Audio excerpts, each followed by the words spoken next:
Good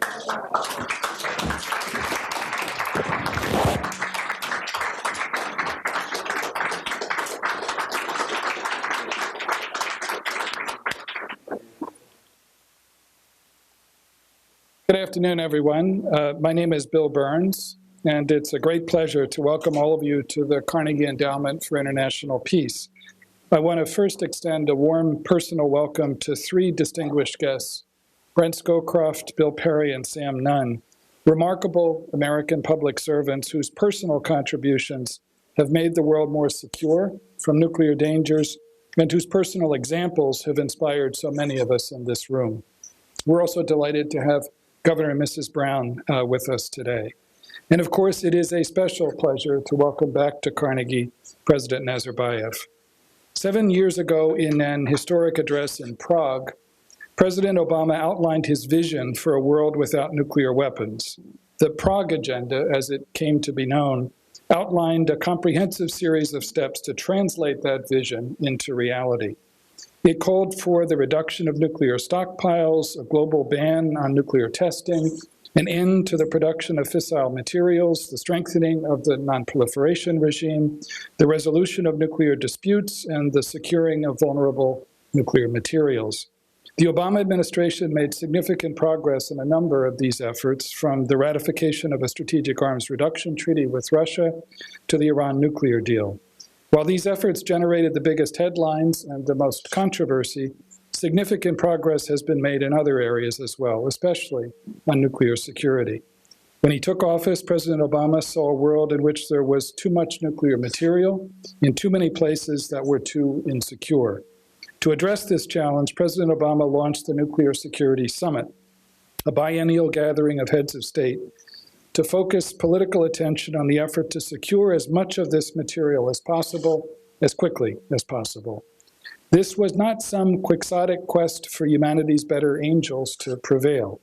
It was based on a hard-nosed assessment of risk and national interest, and it was based on the example of leaders like President Nazarbayev, leaders who understood that nuclear material and weapons would make them less secure and less prosperous. Nearly 25 years ago, as the Soviet Union disappeared, Kazakhstan, under the leadership of President Nazarbayev, made the courageous choice to relinquish the nuclear arsenal on its territory, at the time the fourth largest arsenal in the world. Kazakhstan joined the Nonproliferation Treaty as a non-nuclear weapon state and disposed of more than 100 weapons worth of nuclear material. Since then, Kazakhstan has continued to do its part to reduce nuclear dangers, joining its neighbors in establishing a nuclear weapons-free zone in Central Asia, housing the global uranium fuel bank, hosting an early round of the Iran talks, and joining with Japan to lead international efforts to bring the Comprehensive Test Ban Treaty into force. All of this took place at a time of enormous transformation in Central Asia, deep insecurity to its south, the rise of China to its east, and the resurgence of Russia to its north and west. President Nazarbayev has looked to position Kazakhstan as a bridge across these geopolitical fault lines, and as a result became a trusted political partner, including to the United States. We are very fortunate to have the opportunity to hear directly from President Nazarbayev about his assessment of the changing nuclear landscape and his views on how we can sustain and hopefully accelerate our climb toward the mountaintop that President Obama and our honored guests have challenged us to reach together. And so I hope you'll all join me in offering a very warm welcome to President Nazarbayev.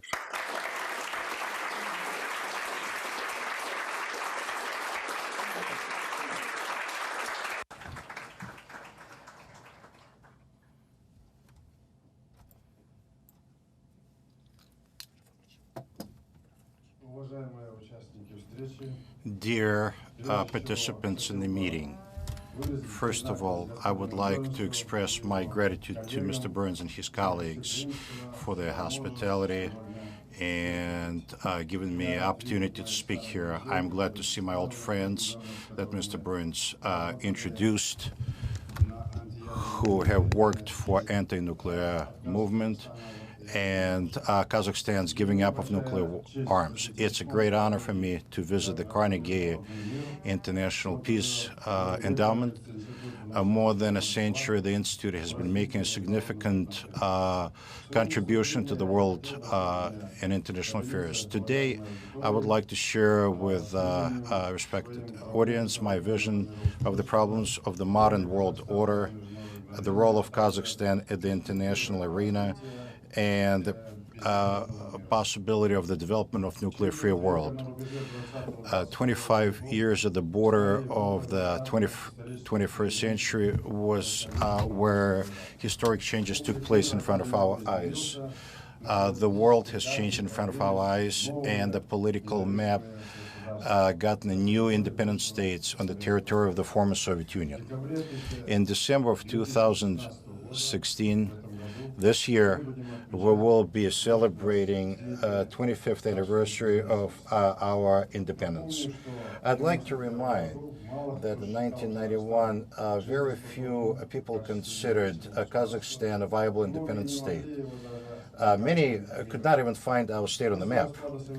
After the disintegration of the Soviet Union, we suffered a systemic crisis, not a sustainable economy, and an ineffective system of state government. The level of life was very low. 40% of the population went up below the poverty line. The inflation was over 2,000%. We had to create a new state, all anew, create transition from planned administrative system to a market economy, from totalitarianism to democracy. In very compressed time, we have done tremendous work in reinforcing the state, keeping market economy and modernization of the society. We managed to quickly and successfully, more quickly and successfully than other countries, to conduct large-scale reforms, reorganize state property, and attract significant foreign investments. Over those years, domestic GDP growth 21-fold and per capita 17-fold, from $600 per capita in 1994 to $13,000 in 2014. So we have become average income country. I have to say that the life expectancy in Kazakhstan have never been as high as now. Because of the rich natural resources, Kazakhstan has created a strong domestic economy and created special national fund when the international market was good. This national fund allows us to develop the industry and get over crises. More than 28 new sectors of economy has been created. Over 400 more than 400 new types of product and multiple thousands of new jobs were created. Finance crisis in Asia in the end of the 80s and the world crisis in the end of 2010 has played a role. Today's global crisis, geopolitical rivalry, and mutual sanctions have negative impact in our region and create new goals, new tasks ahead of us. Kazakhstan system was actively developed, and I should like to mention that in its history, Kazakhstan has never had experience of liberal policies and market economy. We have created that from zero. The honest and transparent election that took place on March 20th, multi-party election to our parliament, showed the adherence of the country to the course of reforms, development of a democratic law-based state, and that has strong public institutions. 3 political parties representing country's entire social range made it to the parliament. The results of the elections will contribute to the implementation of the ambitious goals and tasks that we set.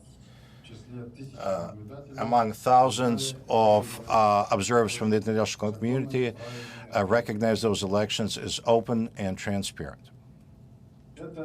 This allows us to complete 5 steps to the domestic reform that we have to complete. This is creating of professional state apparatus, modernization of the law, of the court system, industrialization, diversification of the economy, and open, transparent state. The realization of the plan looks at the creating more balanced political system, develop civil society institutions, and knowledge-based economy. All of this allow our country to join 30 most developed countries in the world. This is our strategic task in the program 2050.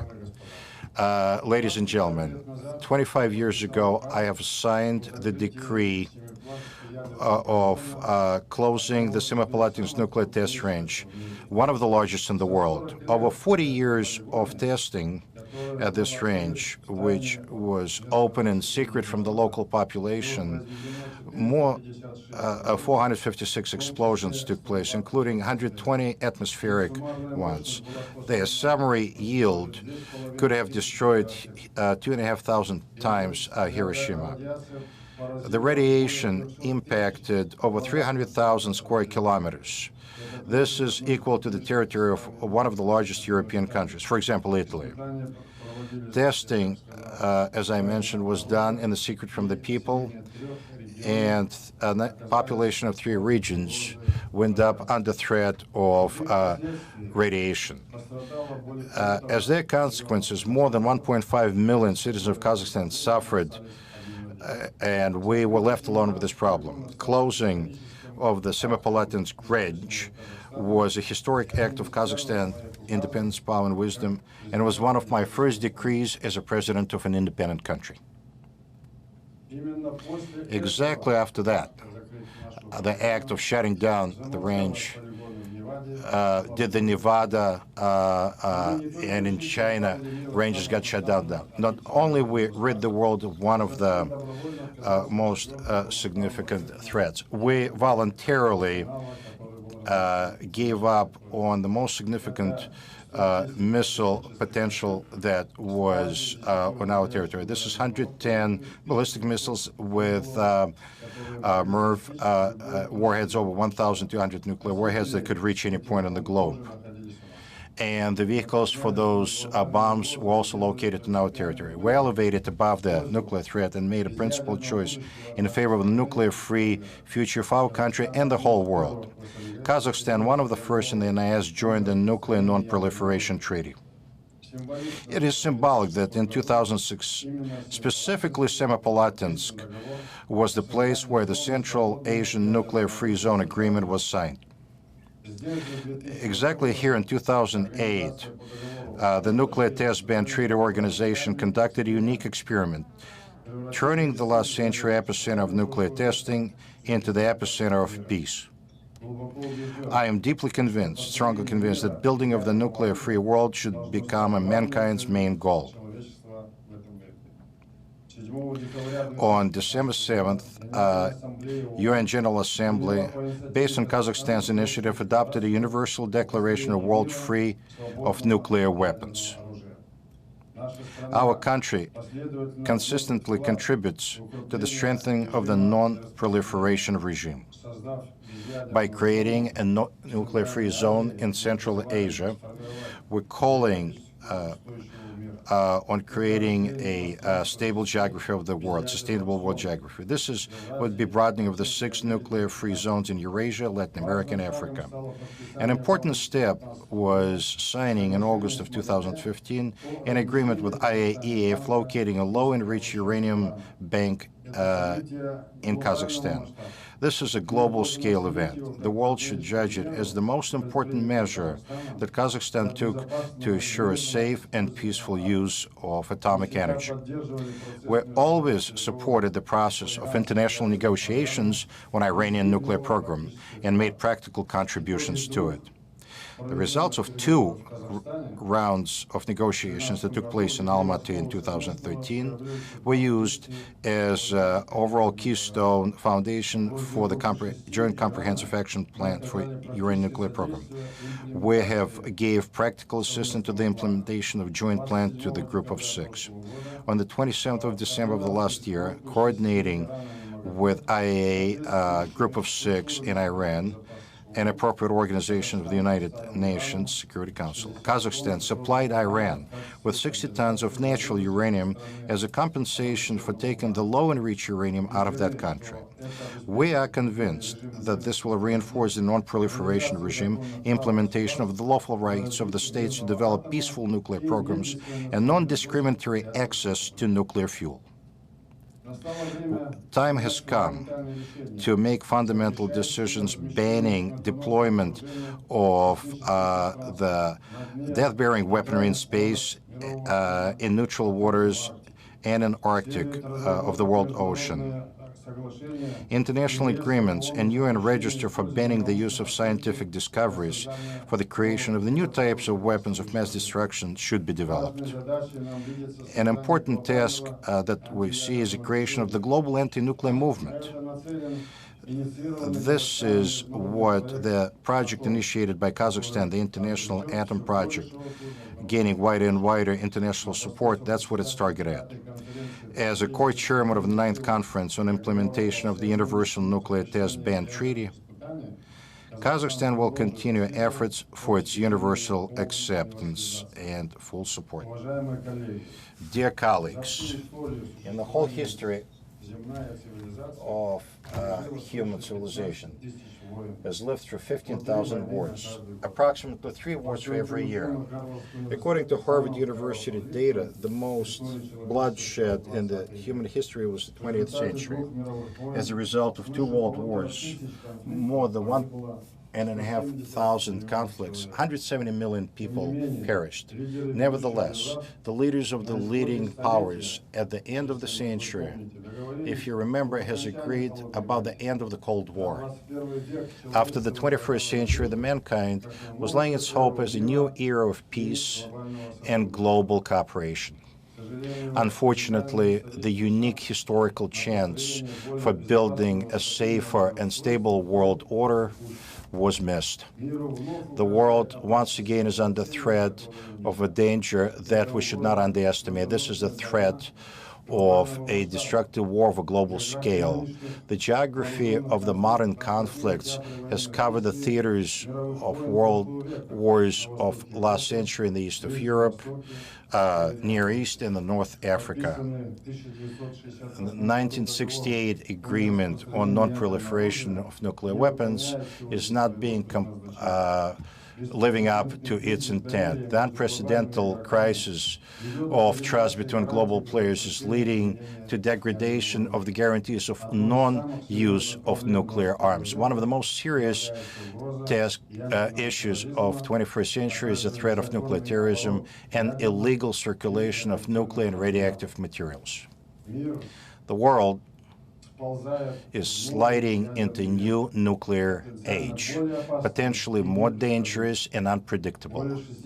More than 60 years ago, outstanding scientists Einstein and Russell have spoke with a manifest in which they postulated the main key: will the mankind will be destroyed, or will the mankind give up on war?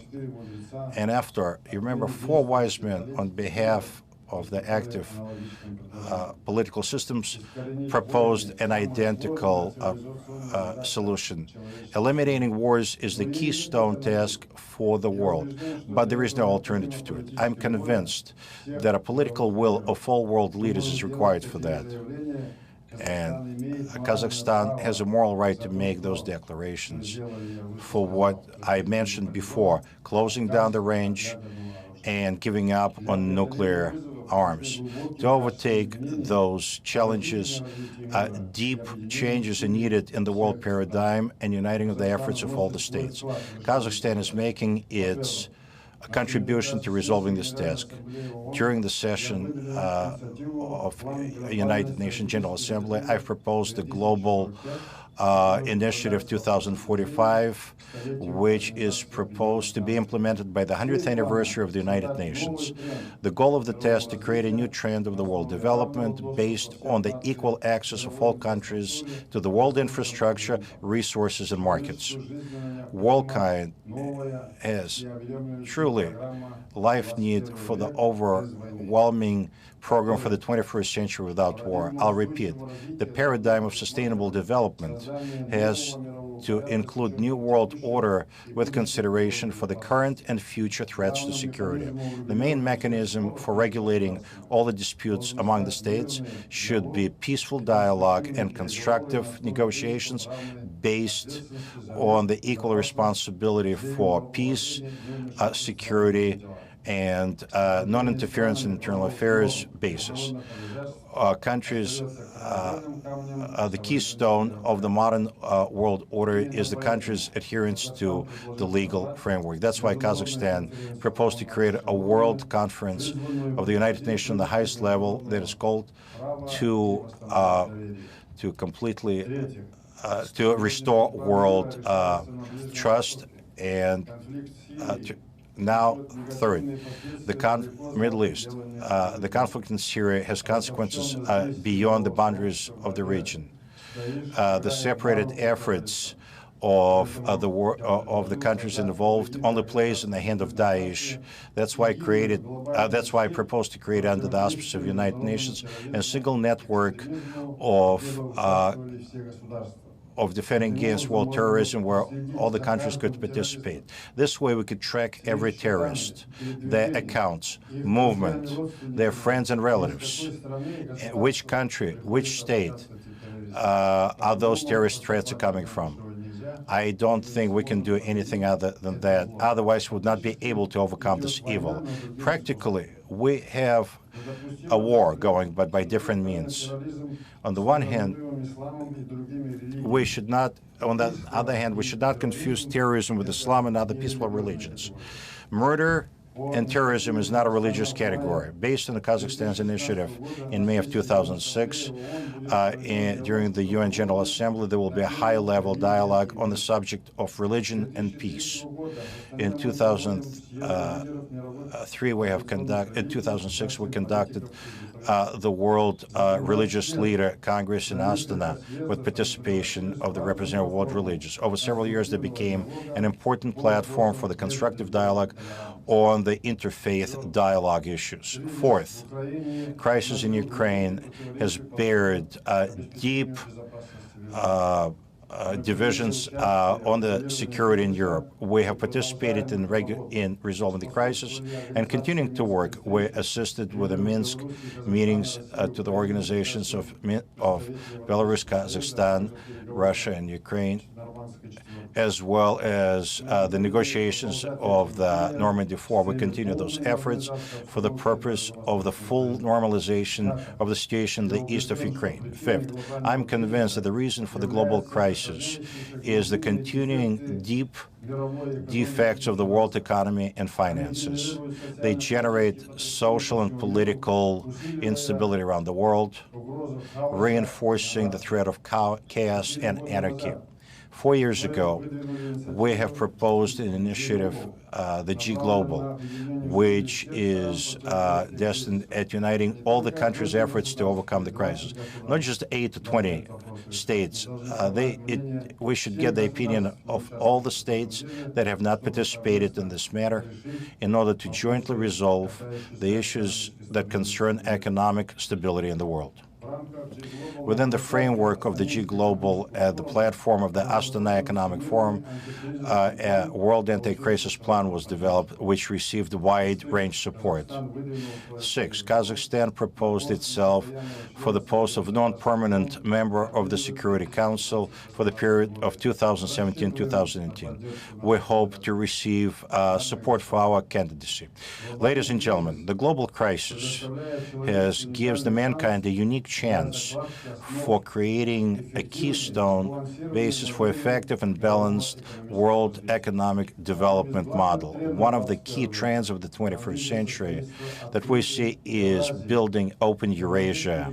Eurasian region is a key geopolitical and economic factor in the world policy. This is where interests of all global players intercept, from China and Russia to the United States to European Union to India, Iran, and Turkey. Very important is to direct regional processes into constructive channels, lowering the conflict potential in the region by deepening of the integration and cooperation region. Exactly why I propose creating of a joint Eurasian economic space. Building of the world stable and prosperous Eurasia would be of advantage to everybody. Not only will lower the conflict potential in the world, but it will also give multiplicational effect in the growth of the global economy growth.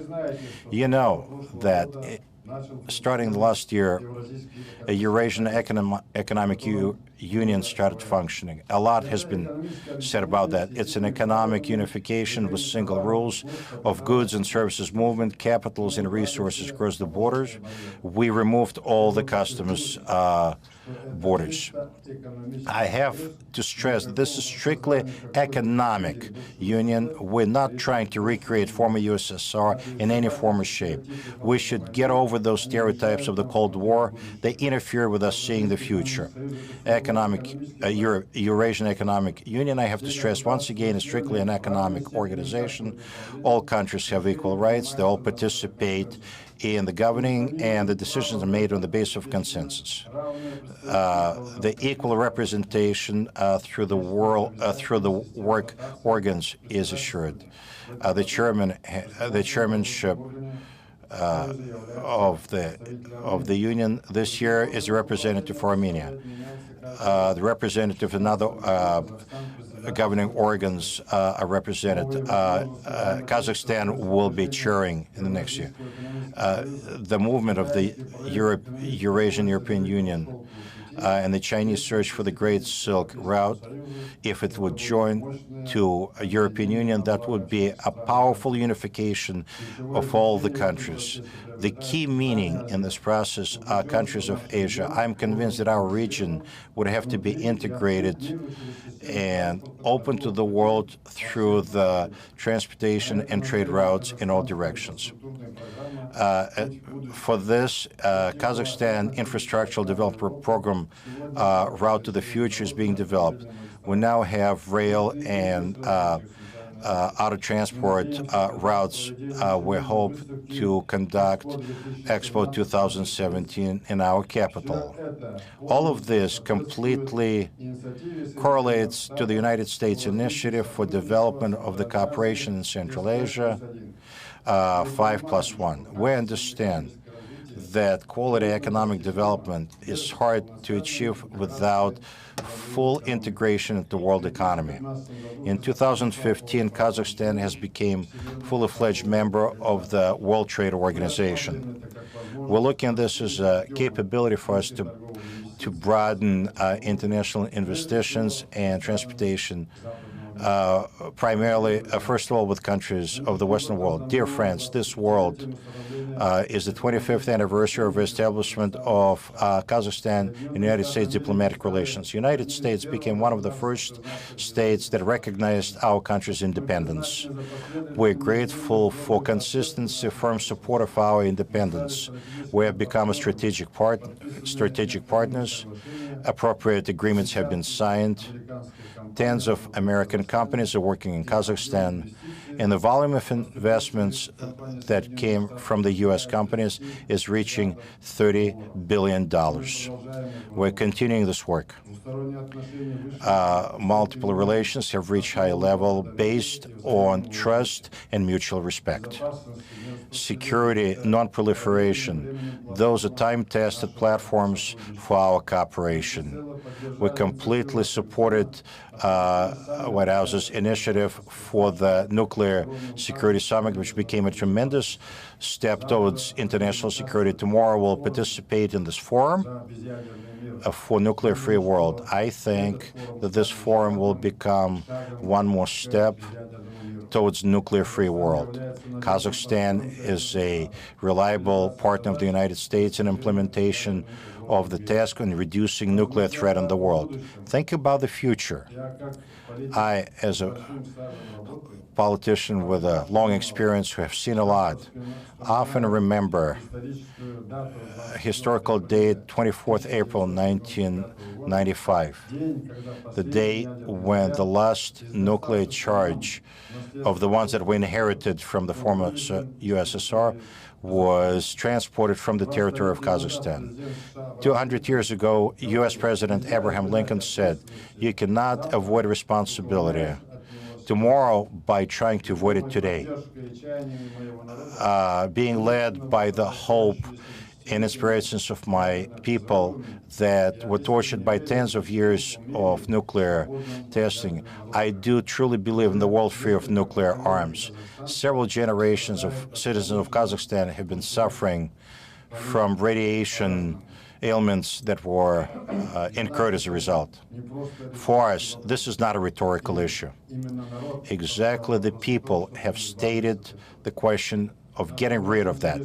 Our people personally experienced all the threat and the death of nuclear weapons, truly understands the catastrophic consequences of its use. Therefore, we tirelessly will continue efforts in nuclear disarmament, non-proliferation, which is built on firm imperative. World has and can become safer and more stable. That is a task for our generation, to give our children and grandchildren a safe world. Thank you for your attention.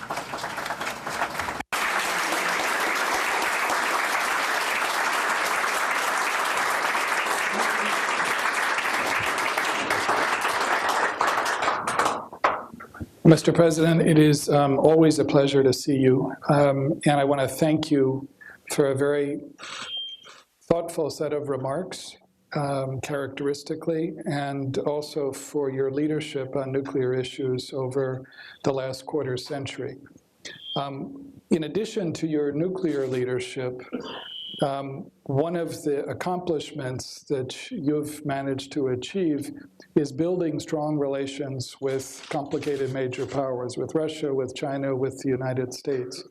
If I could just start the brief period we have for questions by asking, what more do you think could be done to improve cooperation amongst China, the United States, and Russia on securing nuclear materials, on dealing with the problem of nuclear terrorism that you underscored, given the recent tensions, especially between the United States and Russia? What are the kinds of things that you would recommend doing? Should I step over there?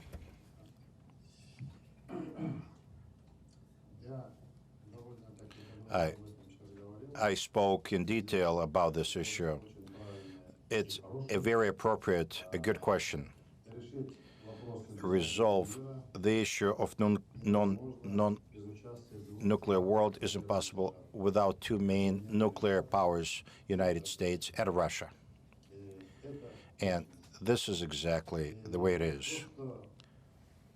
And the fact that the trust among those countries and among nuclear states overall has decreased, that is a very dangerous tendency.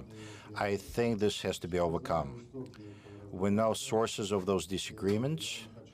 I do not want to defend or to really cover it for anybody, but we really have to get out of the situation. Ukrainian issue has to be resolved. I think it is possible to resolve it. Both parties have to show will. The issue that is remaining is that Ukrainian country says that we'll conduct elections, let Russia leave. Russia says first adopt the law on the Donbas and Lugansk status. That law has to be passed. So it's possible to reach an agreement. I have to find a consensus. The fact that Mr. Kerry was in Moscow, conducted his negotiations, I think they're reaching consensus in Syria because that is a threat for everybody. And based on that, and based on fulfilling nuclear disarmament obligations, we can reach consensus and start mutual work. There is no other alternative. There is just no alternative. If we step away from the route, there is no Cold War. Now those decisions are not being complied. If it comes to that, then the future is unpredictable. I'm convinced that common sense will win in any case. Thanks, Mr. President. I think we just have time for 2 or 3 questions from our audience. So all I'd ask is if you have a question, please raise your hand, wait for the microphone to come to you, and then please identify yourself and remember to end with a question mark.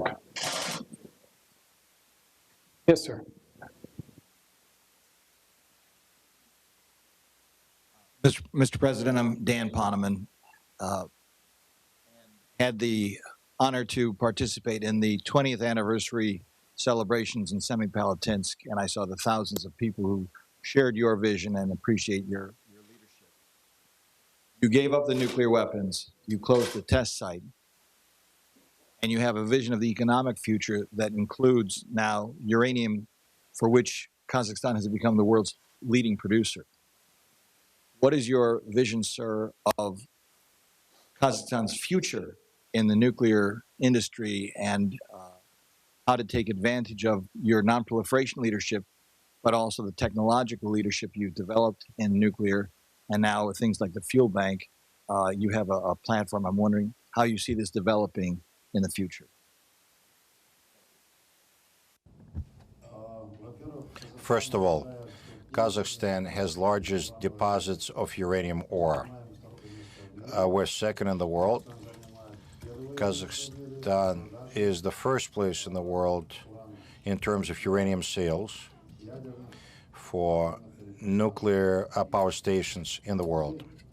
And we will continue as leaders. That's first of all. Second, we want to have full nuclear cycle. Right now, we're excavating, enriching, but Russia has full enrichment, and then we make fuel elements. We would like to develop a full cycle. We have agreed with Russia. Kazakhstan has became a shareholder in the plant that produces that and would like to supply the world not just the ore, but also nuclear fuel. I think in that sense, our work will continue, especially since there is trust in Kazakhstan. All our installations are under IAEA control. We're completely transparent and open. The fact that we can do it, the world knows about that. Therefore, former nuclear testing range in Semipalatinsk will left as a scientific, as it is. The scientific research work that is being done there on the nuclear power station security is what's taking place, and capability of withstanding high temperature environment under nuclear stress. I think will make our contribution in that sense in the nuclear free world and the peaceful use of nuclear energy.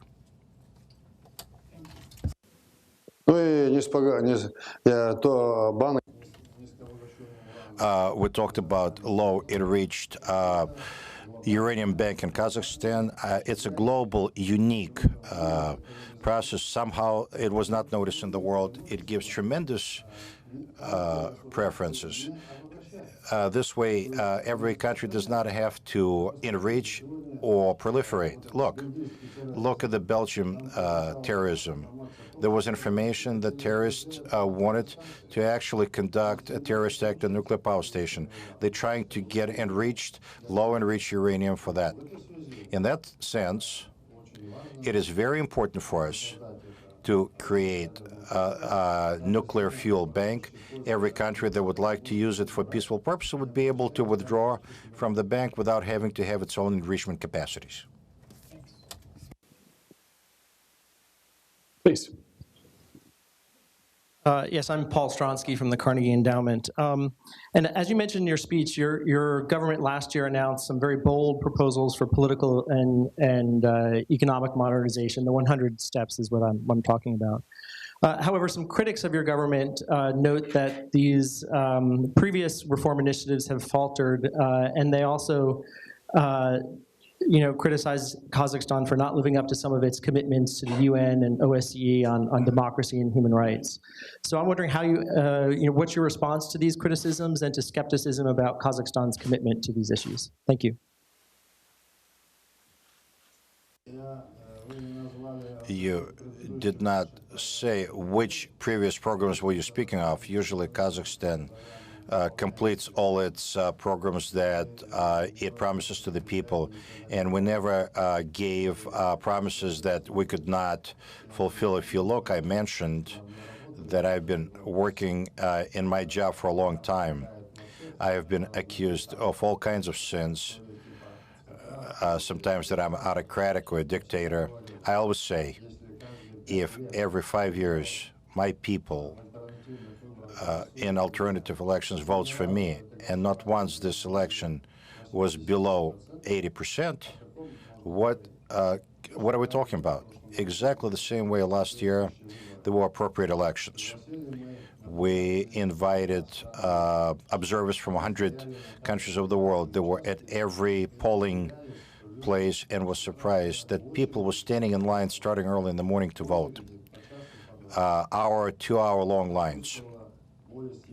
More than 77% of the voters turned out, and 82% among them gave votes to the party that I had. Therefore, this is one answer. Second answer, Kazakhstan is a multi-ethnic state, 130 different nations and people. And we have 17 various religions that are being practiced. Everybody practices their religions in their own places of worship, and they have right. They are not interfered with. All 130 people and nationalities live in the same equal conditions. Nobody is taking away those rights from them. They have a right to study their history, their culture, to communicate. For example, in the Assembly of the People of Kazakhstan, they have votes and can elect their own delegates to the higher chamber. So we assured freedom of the word. The elections took place, European observers, all kinds of observers, they all pointed out that there were no violations of the laws, that it was without violations. That's my answer to your question. I saw President Obama's visit to Cuba when Mr. Obama said in his speech about the freedom of people that the country that assures free health care and free education, we cannot say that they do not assure human rights. I wouldn't say that, although we have the same, but as far as 5 initial projects, I said that economically we reached certain successes. I think they're pretty good over those years. Middle class in Kazakhstan is growing. Not a single person in Kazakhstan has emigrated somewhere to find work. Kazakhstan people are going to some of the best resorts of the world. I am very proud of that because people of Kazakhstan have never had that good of a life before. For 150 years, we were under Tsarist Russia, 70-some years under the Soviet Union, and only once we received our independence, we can direct the riches of the country for the good of our people. We think there is now a new stage of our reforms. What is the 5th reform? First, it's transparent, open, democratic government service system. where people are accepted based on competition, no matter what their nationality or religion, they're only on their own merit. Second, the rule of law. I will not hide that as an inheritance from the Soviet Union, our court system was the most lagging in politics as well. That's why we're conducting quarterly reform of the court system to make sure that it is fair and uncorrupt. We're doing a lot, and if you read the 100 Steps, what was specifically done in that area? Third, economic development, complete diversification of the economy in order not to depend upon the gas and oil prices. Kazakhstan is an extremely rich in gas, oil, and resources country. We're in the among first 10 gas and oil producers in the world, both black and non-black metals, but all of that are the raw materials. We, under the Soviet Union, were a raw material state. Now that we're saved in the good years over $100 million in the National Beneficiary Fund, we're stating that to industrialization. We built over 900 plants over 5 years. Now we're building investment facilities. We're inviting investors. We're creating special preferences for them. We're providing them with free land, communications. We give them corporate and income tax holidays, create all conditions, and we're inviting them to work in our country. Second, we're conducting tremendous infrastructural programs, such, for example, as President Roosevelt did during the Great Depression, building railroads, truck routes, airports, ports. All of that creates jobs, and at the same time, it develops us. Third, so economy was third. Fourth, multi-ethnic state identification, assurance of unity to where everybody becomes a citizen and feels as a citizen of Kazakhstan. We'll unite them and continue our work. And fifth is exactly further democratization of the society through open government, transparent, open information, open critic of the government, and complete responsibility on all levels. To get this done, we had to change laws. On January 1st of this year, we adopted 60 new laws, and started January 1st, we started implementing this program. So it's too early to critique it. Let's see how it develops, but I'm convinced that we'll fulfill all the steps of the program from 1 to 100, and then we can talk.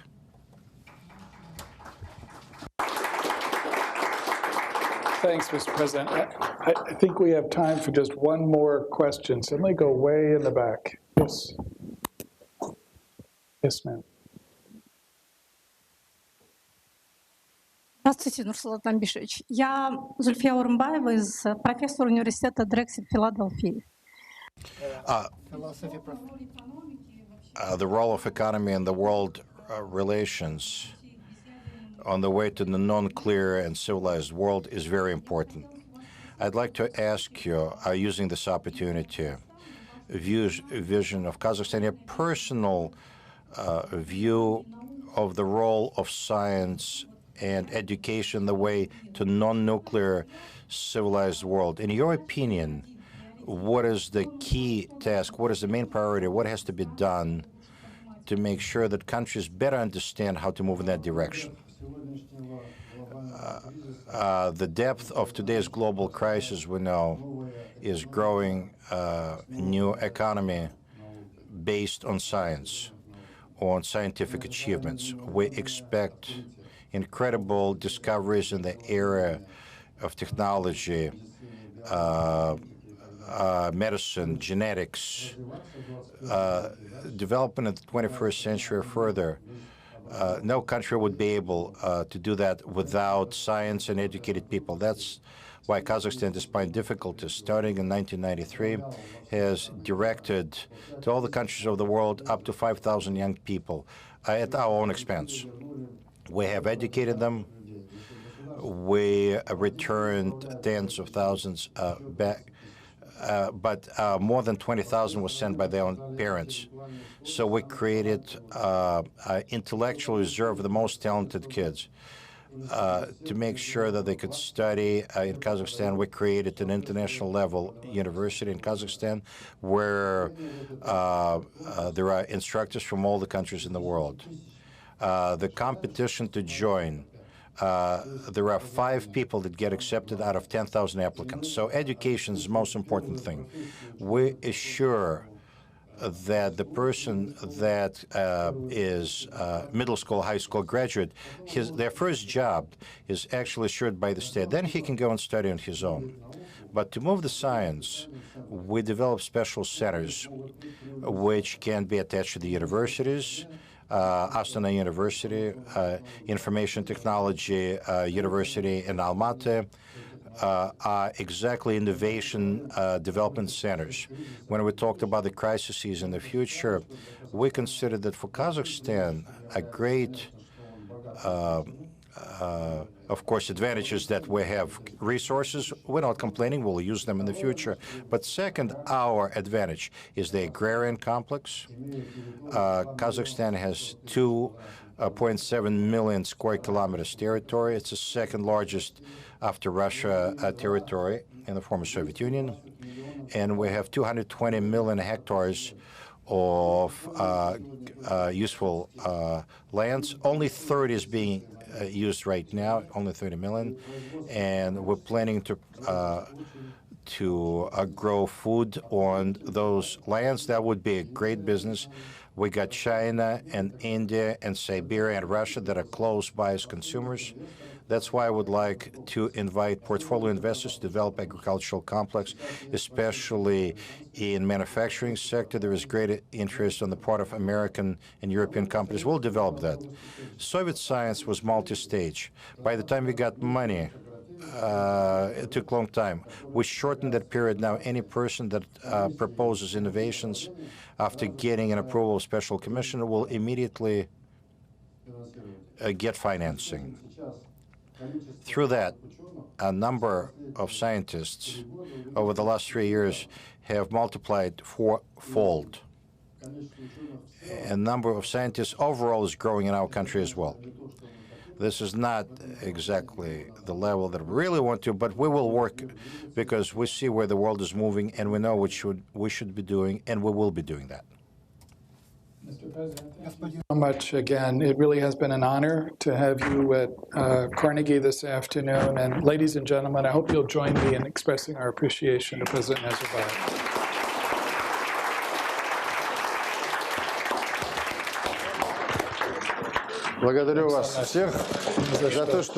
Thank you very much for devoting your attention to my remarks.